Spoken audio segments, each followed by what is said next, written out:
Proseguono i lavori per la realizzazione del parco Il Pino di Grazia Deledda.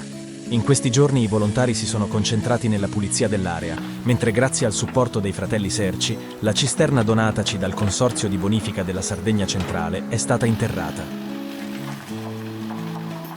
Successivamente i volontari si sono impegnati nell'installazione de Sayacca, il tipico cancello rurale in legno della Sardegna.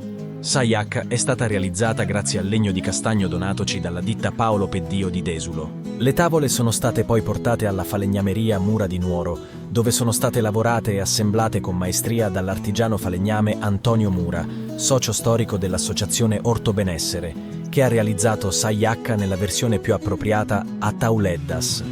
Sayacca è stata poi posizionata all'ingresso della vigna messa a dimora dai volontari lo scorso mese. Grazie al lavoro congiunto di Antonio Mura, del fabbro Giovanni Paddeo di Mamoiada e di un gruppo di volontari dell'associazione, si è così aggiunto un altro importante tassello per la realizzazione del parco.